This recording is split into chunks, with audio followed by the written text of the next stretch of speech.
My $8,500 wedding cake was completely destroyed, but it was the best money I ever spent. Why? Because lying amidst that bright red mess was my own sister, about to fall into a deep sleep. She had intentionally drugged me right at my wedding to turn me into a drunken mess in front of my wealthy in-laws.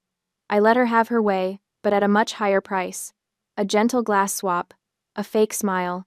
And the result was the most satisfying sight of my life, my precious sister collapsing amidst the crumbs of red velvet. But to understand why my own sister wanted to ruin my big day, I have to take you back through the preparation process. I was Pamela, 29 years old, working as a marketing director at a prestigious firm in Charleston, and I had always prided myself on being self-possessed and logical.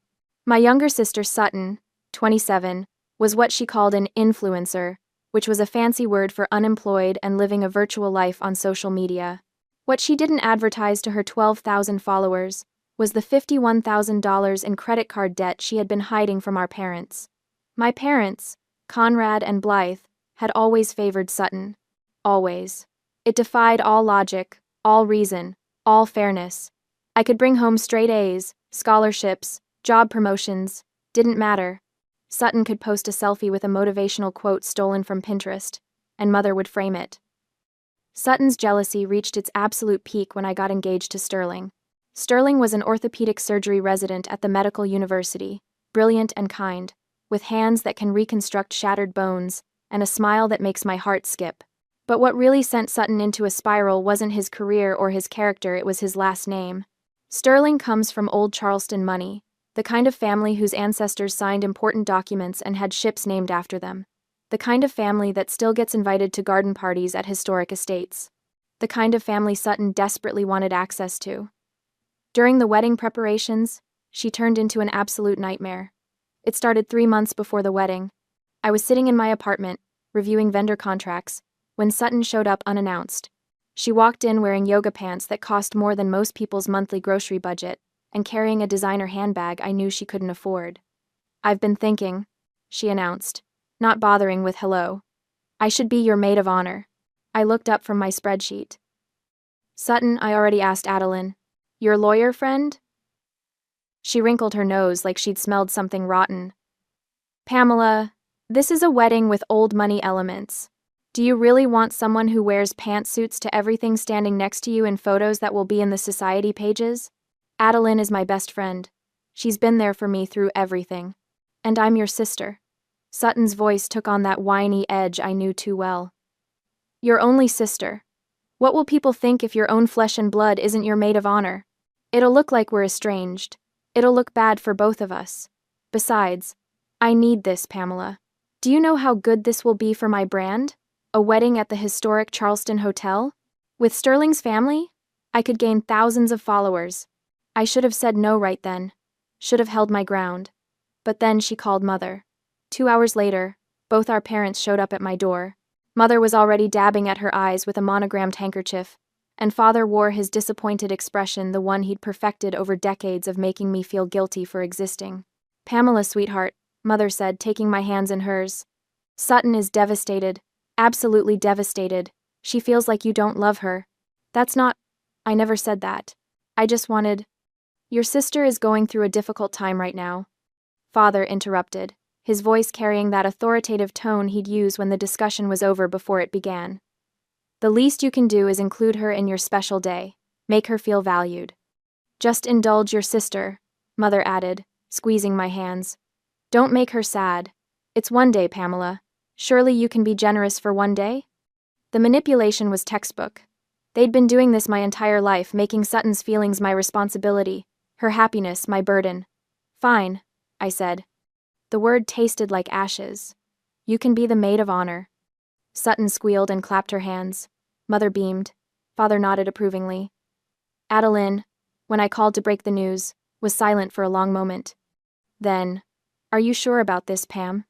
"No," I admitted. "But it's easier than fighting them all." "Easier isn't always better." She was right, of course.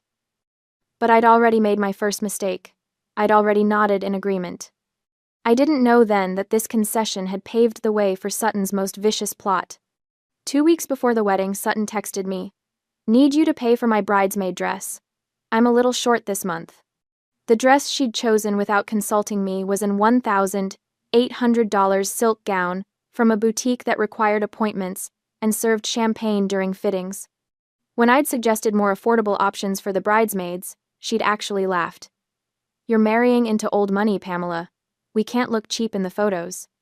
What would Sterling's family think? I transferred the money, didn't even argue. Looking back now, standing in that ballroom with the knowledge of what she'd planned to do to me, I can see it all clearly. Every demand, every manipulation, every time our parents made me swallow my needs to feed her ego, it had all been leading to this moment. Sutton didn't just want to be part of my wedding. She wanted to destroy it, and I almost let her. The Charleston Historic Hotel ballroom was a vision of Southern elegance. Crystal chandeliers cast warm light over round tables dressed in ivory silk, each centerpiece a cascade of white roses and trailing ivy. The hardwood floors gleamed, reflecting the glow of hundreds of candles. At the far end of the room, on a table of its own, stood the centerpiece that had cost me more than most people's monthly rent. The wedding cake. 6 tiers of red velvet perfection, each layer wrapped in ivory fondant and decorated with edible gold leaf that caught the light like scattered stars. Handmade sugar, flowers, peonies, roses, gardenias cascaded down one side in a breathtaking display of the baker's artistry. It cost $8,500. And it was absolutely worth every penny, though not for the reasons I'd originally thought. I sat at the head table, positioned exactly where I'd specified in my carefully drawn seating chart. As a marketing director, I understand the power of image, the importance of angles, the way a photograph can tell a story or destroy a reputation. I'd spent hours planning this setup. Sterling sat to my left, devastatingly handsome in his tailored tuxedo, his dark hair perfectly styled, his hand warm over mine on the white tablecloth. To my right sat Sutton, poured into a champagne-colored silk gown that probably cost more than she'd admit, her hair in an elaborate updo that must have taken hours. Next to Sterling was David, his best friend and head groomsman, a cardiologist with an easy smile and the kind of steady presence that made him perfect for the role. I'd instructed the hotel staff specifically on this arrangement. Husband on the left meant that in almost every captured moment of us as a couple, we'd be facing each other. My facial angle would always be flattering. The lighting would catch my features perfectly. I thought I'd planned for everything. In front of each of us sat identical crystal champagne flutes, provided by the hotel, no engravings, no distinguishing marks.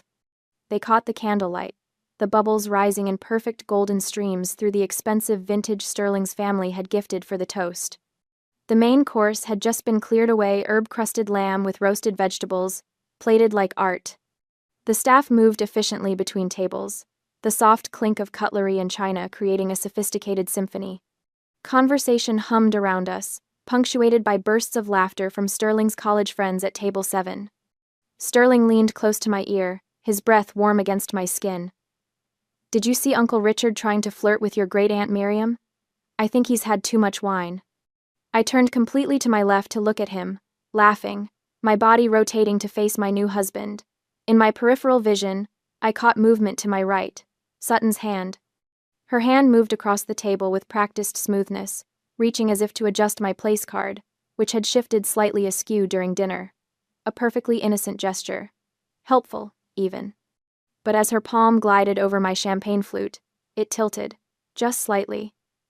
The colorless liquid from the tiny glass vial she held in her palm fell into my glass and dissolved instantly into the bubbles. The carbonation hid everything, no color change, no residue, nothing to indicate that anything had changed. She pulled her hand back quickly, repositioning my place card with a satisfied little smile. She thought no one saw, but Sutton had forgotten about Adeline. My best friend since law school sat at the VIP table directly across from us, positioned with a perfect view of the head table. While Sutton had been so focused on me, on Sterling, on making sure we didn't notice her little trick, she'd completely overlooked the woman with the criminal defense lawyer's eye for detail, and the instincts of someone who'd spent years studying how people commit crimes. Adeline had seen everything. The gliding hand, the falling liquid, Sutton's smirk. My phone, lying face up on the table next to my champagne flute, buzzed. Bzzzzed. The sound was subtle, lost in the ambient noise of 200 guests celebrating. but I felt it. Saw the screen light up with an incoming message. I glanced down. An iMessage from Adeline. 5 short words, all in capitals. Swap glasses. She drugged it. My heart stopped. Actually stopped, then started again with a painful thud that I felt in my throat, my chest, my fingertips. The world tilted slightly, the chandelier light suddenly too bright, the sounds around me suddenly too loud. I froze, every muscle in my body locking into place. But years of client presentations, of high-stakes meetings, of maintaining composure when campaigns crashed or executives panicked, all of that training kicked in. My face remained calm, neutral. Perhaps a touch concerned, as any bride might be reading a text during her reception, but nothing more. I glanced up slowly, carefully, catching Adeline's eye across the room. She gave me the smallest nod, decisive, certain. She'd seen it, she was sure. I looked down at the champagne flute in front of me. The golden liquid sparkled innocently, bubbles still rising in those perfect streams.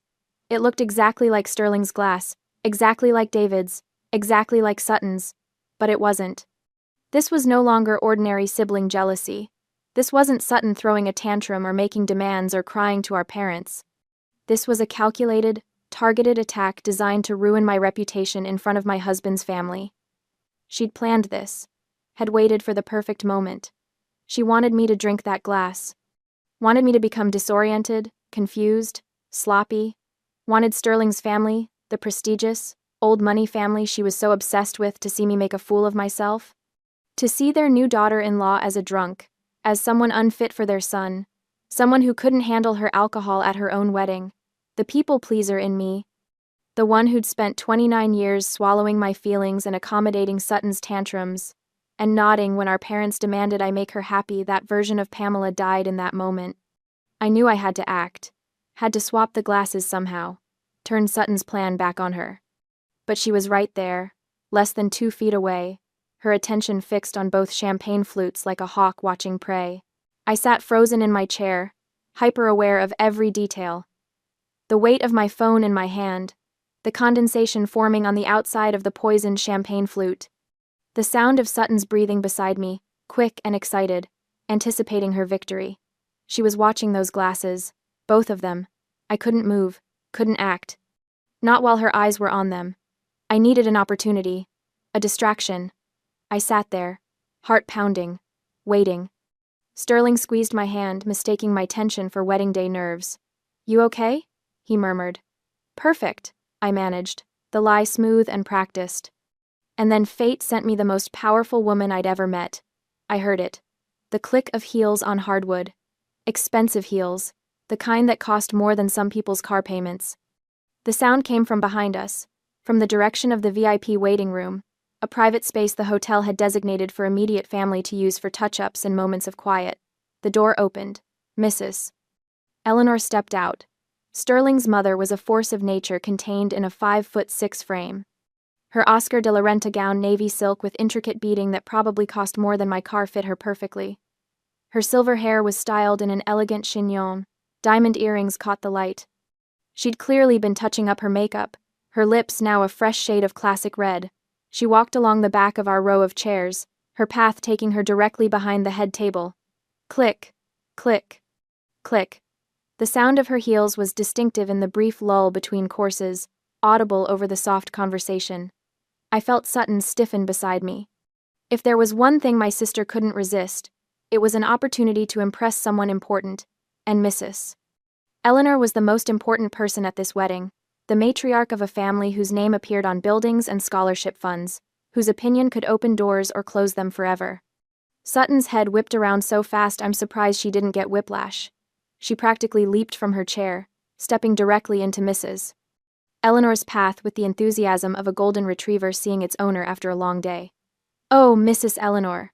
Sutton's voice went up an octave, dripping with manufactured sweetness. "Were you resting in the VIP room too? I hope the reception isn't too overwhelming for you. I know these events can be absolutely exhausting, especially with so many people wanting your attention." She'd turned her back completely to the table, to me, to the glasses. In my head, Adeline's text blazed like neon. Swap glasses. This was it, my only chance. My hands moved to the bases of both champagne flutes. My fingers were steady years of handling delicate presentation materials, had given me precision I'd never appreciated until this moment. I didn't lift the glasses. That would be too obvious, too noticeable, even with Sutton's back turned. Someone might see. A guest, a server, even Sterling if he happened to glance down. Instead, I slid them. Meanwhile, my sister's voice echoed behind me. I must say, Sutton continued, not waiting for a response, reaching out to lightly touch the sleeve of Mrs. Eleanor's gown. This Oscar de la Renta dress was absolutely born for you. The beading, the cut, its perfection. You have the most incredible eye for fashion. I was just telling Pamela earlier how elegant you looked. Simply elegant. The silk tablecloth was perfect for this expensive, smooth, with just enough friction to control the movement but not enough to resist it. I applied gentle pressure to the bases of both glasses, pushing my drugged glass toward Sutton's position while simultaneously pulling her clean glass toward mine. They glided across the fabric like figure skaters on ice, moving just 1 millimeter above the surface, the liquid inside barely rippling. Swish. I rotated the new glass slightly in my position, turning it so the faint lipstick mark Sutton had left on the rim faced away from where she'd been sitting. The entire process took 5 seconds, exactly the time it took Sutton to finish her effusive compliment about the dress and start in on how much she admired Mrs. Eleanor's philanthropic work with the Children's Hospital. No one noticed. The servers were at the far end of the ballroom. The guests were engaged in their own conversations. Sterling was watching his uncle Richard, who had indeed cornered my great-aunt Miriam near the bar. But Adeline noticed. I glanced toward the VIP table. She was holding her wine glass, but her eyes were on me. When our gazes met, the corner of her mouth lifted in the smallest smile. She raised her glass fractionally, a toast only I could see. My network of allies had worked perfectly, and I knew with absolute certainty that Adeline wouldn't take her eyes off my sister for the rest of the night. She'd watch. She'd document. She'd be ready. Mrs. Eleanor extracted herself from Sutton's attention with the practiced grace of someone who'd been handling social climbers for decades. How kind of you to say so, dear. If you'll excuse me, I should return to my table. She glided away, leaving a cloud of expensive perfume in her wake. Sutton turned back to her seat and practically bounced into her chair, her face flushed with triumph. She thought she'd just secured major points with my mother-in-law, thought she'd had a successful networking moment that would definitely be worth an Instagram story later. She glanced at the table. The 2 champagne flutes sat exactly as they had before she'd turned around. Same positions, same fullness, same innocent sparkle of golden bubbles. Her eyes flicked to them briefly, then away. No suspicion, no concern. Why would there be? They looked identical. And her overconfidence, her absolute certainty that she'd outsmarted me, that her plan was flawless, had killed any instinct to double-check. She reached for the glass in front of her now. The drugged one. Her smile was toxic, triumphant. Come now, she said, lifting the crystal flute toward me. Let's toast to your happiness, Pamela. I raised my clean glass, forcing my face into a smile that I filled with hidden meaning. Every ounce of satisfaction, every bit of delayed justice, every year of being told to accommodate her, I put it all into that smile. Thank you, sister, I said softly, to a night we cannot forget. The crystal flutes met with a clear, pure chime that rang out across our section of the table. Clink. Sutton brought the glass to her lips and drank deeply, her eyes locked on mine over the rim. She thought she was watching her plan unfold, thought she was seeing the beginning of my downfall. I sipped my clean champagne and watched her drink her own sentence. The colorless liquid melatonin, whatever dose she'd prepared for me, slid down her throat with the expensive vintage champagne. She set her glass down with a satisfied sigh, still smiling. I smiled back, and waited. After the toast, I made my move. I had to sell this. Had to make Sutton believe her plan was working exactly as she'd designed it. So I went quiet. I turned slightly away from the table conversation, let my smile fade into something more neutral, more subdued. When Sterling asked me a question about the dessert service timing, I answered in soft, vague terms. When David tried to include me in a joke about the worst wedding speeches they'd witnessed in medical school, I managed only a weak laugh. Sutton noticed immediately. I could feel her eyes on me, could sense the way she leaned slightly closer, studying my face for signs of the drugs taking effect. I gave her what she wanted, a bride growing quieter, a little disconnected, slightly unfocused. The corner of her mouth twitched upward. She thought it was working.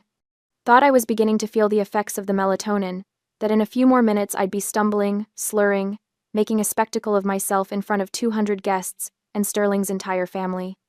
She sat back in her chair, practically vibrating with excitement, her confidence growing with every passing minute. But what Sutton didn't realize, what her self-absorption wouldn't let her see, was that the drugs were in her system now, being absorbed into her bloodstream, beginning their journey toward her brain. The MC's voice crackled through the sound system, smooth and professional. "Ladies and gentlemen, we now invite the best man to say a few words." The ballroom quieted, conversations trailing off as guests turned their attention to the small stage area near the cake table. David stood, buttoning his jacket with an easy grin. I checked the time. The evening was running precisely on schedule, just past 8 o'clock. He made his way to the microphone, and for the next several minutes, he had the entire room laughing. Stories about Sterling's terrible cooking in their shared apartment during residency. The time Sterling had accidentally worn mismatched shoes to a formal hospital presentation. The moment David had known Sterling was serious about me because he'd started actually doing his laundry instead of buying new clothes when he ran out of clean ones. The timing was perfect. David's speech created a buffer, a period where all attention was focused elsewhere, where the subtle changes beginning to happen in Sutton's body would go unnoticed in the darkened ballroom. I watched her from the corner of my eye.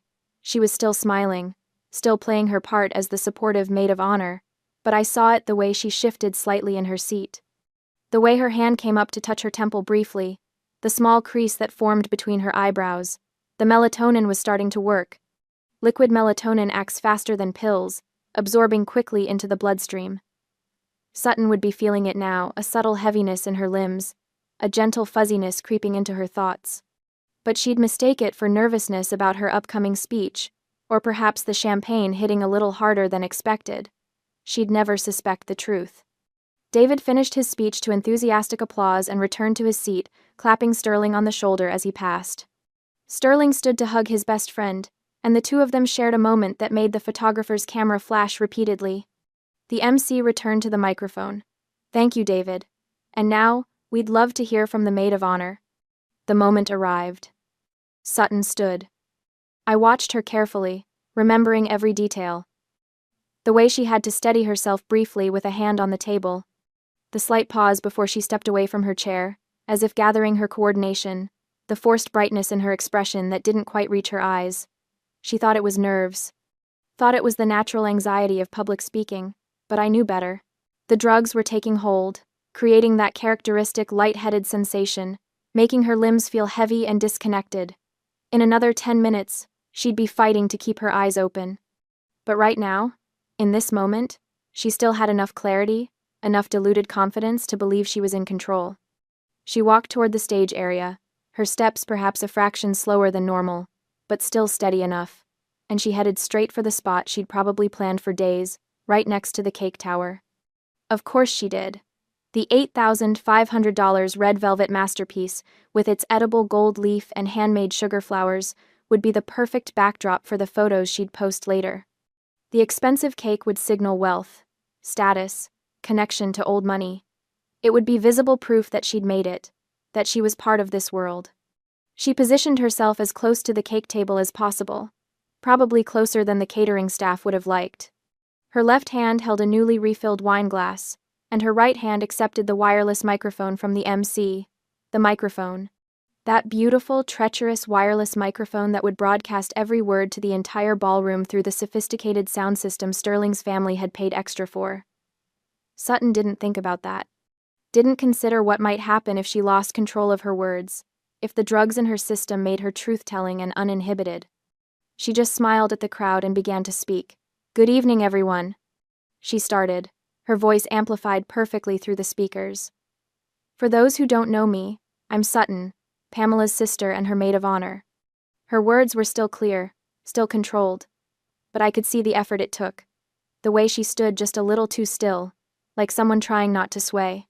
I've known Pamela my entire life, obviously, and I have to say, She paused for effect, playing to the crowd. It's been quite a journey watching her find someone worthy of her. Polite laughter from the guests. Pamela has always been the responsible one, the organized one, the one with the perfect plans and the perfect career. There was an edge to her voice now, something sharp hiding beneath the saccharine sweetness. And now she has the perfect husband from the perfect family.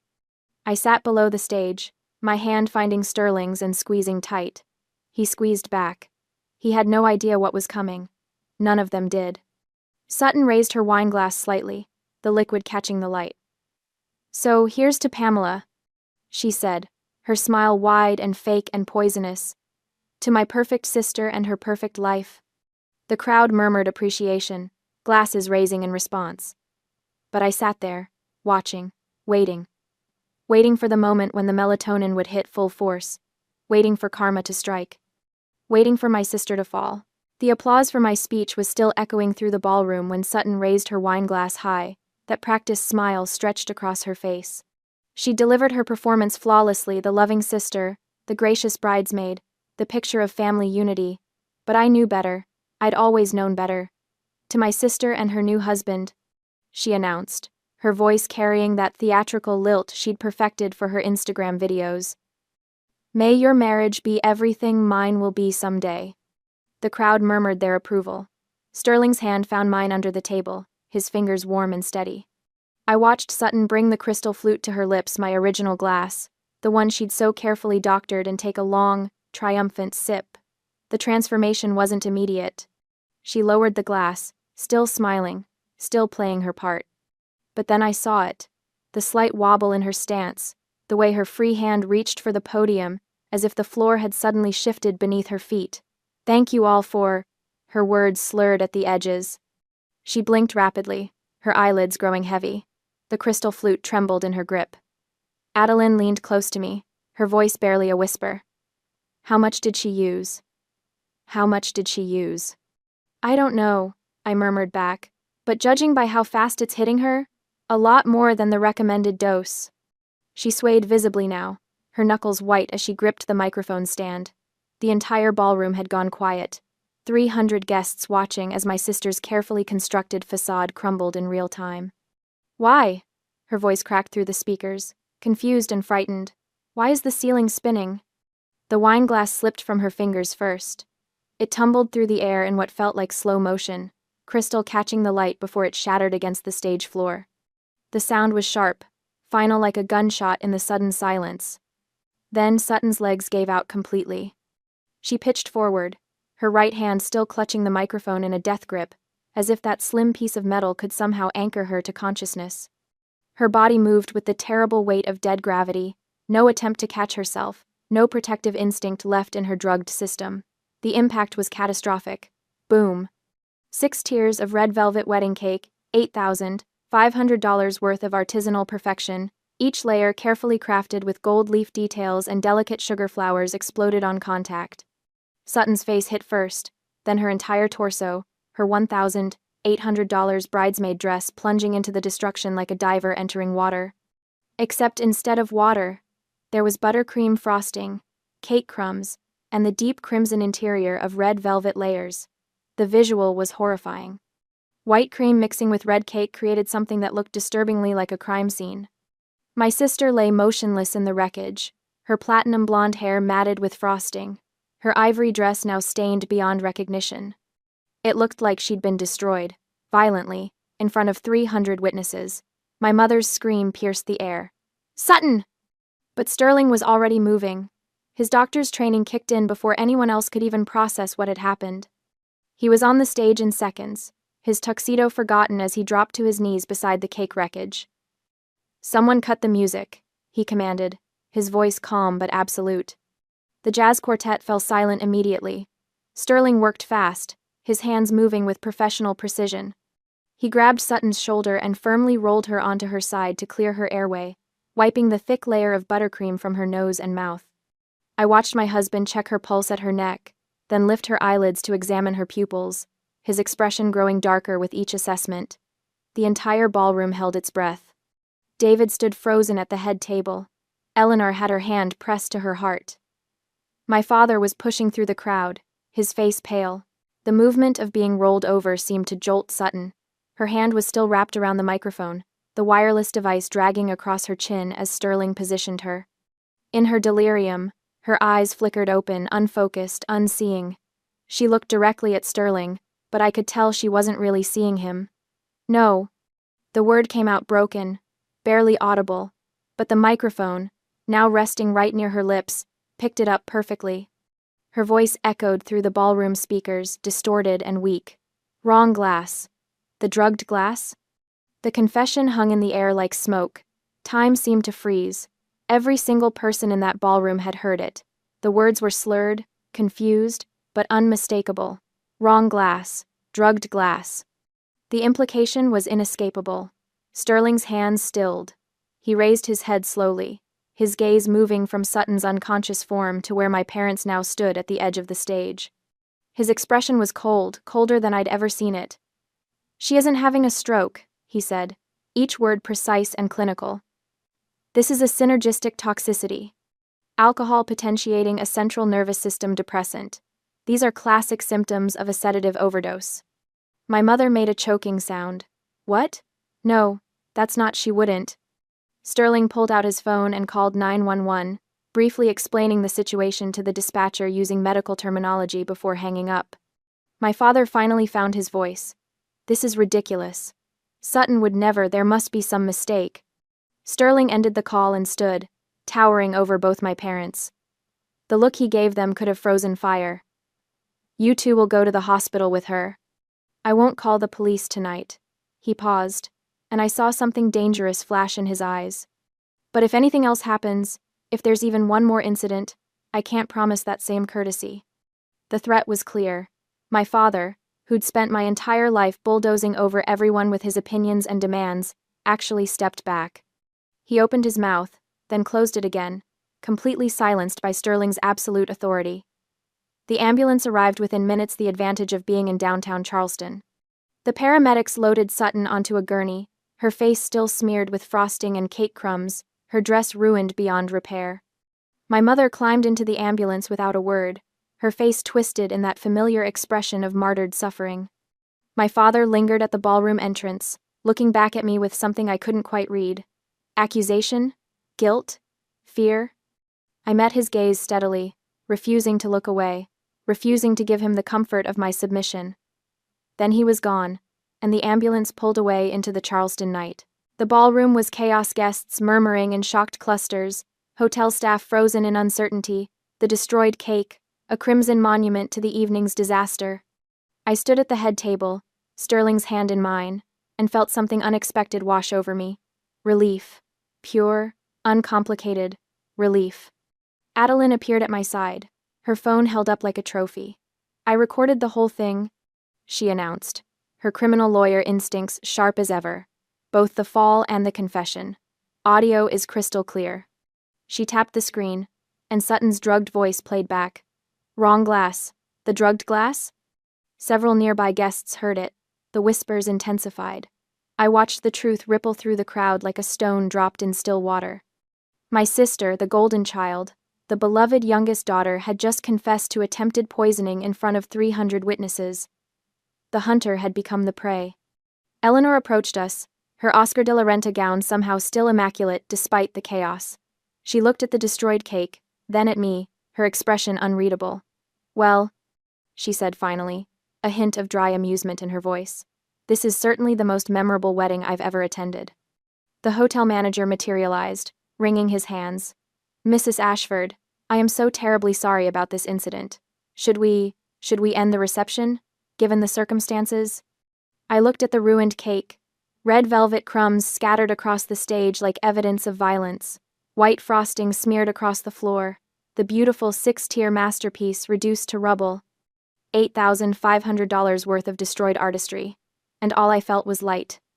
I turned to Sterling. His blue eyes searched mine, concerned but not pitying. "How are you doing?" he asked quietly. "This is the first time I've seen you breathe easy since we got engaged," he said before I could answer. He was right. For months I'd been walking on eggshells, managing my family's expectations, trying to prevent exactly this kind of scene. I'd paid for Sutton's dress, included her in every detail, bent over backward to keep the peace, and she'd tried to drug me anyway. But now? Now the monster had been driven away. I looked at the hotel manager and smiled a real smile, not the practiced one I'd been wearing all night. Clean it up. Bring out more wine and whatever desserts the hotel has in the kitchen. The night has only just begun. The manager blinked. You want to continue? This is my wedding reception, I said firmly. And I'm going to celebrate with the people who actually care about me. Something shifted in the room after that. The guests who'd come out of obligation, my parents' friends, the society matrons who'd attended for appearances, made their quiet exits. But the people who remained? They were ours. Sterling's medical school colleagues, my work friends, Adeline and David, Eleanor and the family members who'd actually taken the time to know us. The jazz quartet started playing again. The hotel brought out trays of chocolate tortas and lemon tarts. Someone opened more champagne. Without the weight of my family's judgment hanging over everything, the reception transformed into something genuine. I danced with Sterling under the chandeliers, his arms around my waist, and felt the tension I'd been carrying for years finally release. No regrets? No, he murmured against my hair. None, I said, and meant it. Adeline caught my eye from across the dance floor, raising her champagne flute in a silent toast. She'd been warning me about my family for years. Tonight, she'd been proven right in the most spectacular way possible. The next morning, sunlight streaming through the hotel suite windows, my phone buzzed with a text from my mother. How could you let this happen? Sutton only did it because she felt left out.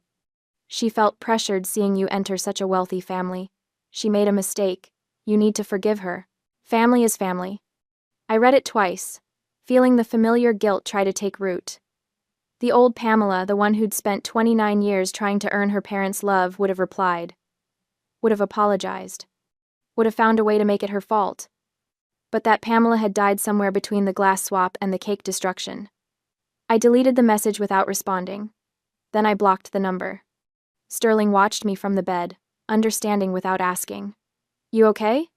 Yeah, I said, and realized it was true. I really am. I blocked my father's number next, then Sutton's. One by one, I cut the threads that had bound me to their toxicity for my entire life. No more money transfers to cover Sutton's debts. No more guilt-trip phone calls. No more playing the role of the disappointing daughter. Freedom tasted like the Charleston morning air, salty and clean. 1 year later, Sterling took me to a prenatal checkup at Charleston Medical. I was 8 months along, my belly round and firm under my sundress. The ultrasound technician smiled as she moved the wand across my skin. Everything looks perfect, she said. Your baby girl is healthy and growing right on schedule. A daughter. Sterling's hand tightened around mine, his eyes bright with unshed tears. We'd talked about this moment for months, about the kind of parents we wanted to be, the kind of family we wanted to create. No golden child, I said quietly, echoing the promise we'd made to each other. Every child equal, Sterling agreed. Always. We drove home through the historic district, past the antebellum homes and oak trees dripping with Spanish moss. My phone, new number, new contacts, sat silent in my purse. My mother had tried to reach out through mutual acquaintances, leaving messages about wanting to make amends and be part of her grandchild's life. I hadn't responded. Some bridges, once burned, should stay ashes. That evening, I sat on our back porch with my laptop, composing a post for the online forum where I'd been documenting my story. The wedding disaster had been too spectacular to keep completely private. Strong opinions. I need your thoughts on a few things, I typed, because my family still won't leave me alone, and I want outside perspectives. Question 1. Was I too harsh for swapping the glasses? My mother says a good sister would have just poured the wine away instead of letting Sutton harm herself. Question 2. Sutton destroyed an $8,500 cake. Should I sue her in civil court for compensation, or just consider it tuition fees for her life lesson? Question 3. Do you agree with me that it's better to lose $8,500 to get rid of toxic people than to preserve a fake perfect wedding? Please leave a comment. I hit post and closed the laptop. Inside, Sterling was cooking dinner, humming along to jazz music. Through the window, I could see him moving around our kitchen, our home, our life, built on honesty instead of manipulation. My daughter kicked, a firm little flutter against my ribs. I pressed my hand to the spot, feeling the miracle of new life, new beginnings. The wedding cake had been destroyed, the bridesmaid dress ruined, my family ties severed, and I had never been happier. The monster was gone, the cage was open, and I was finally completely free.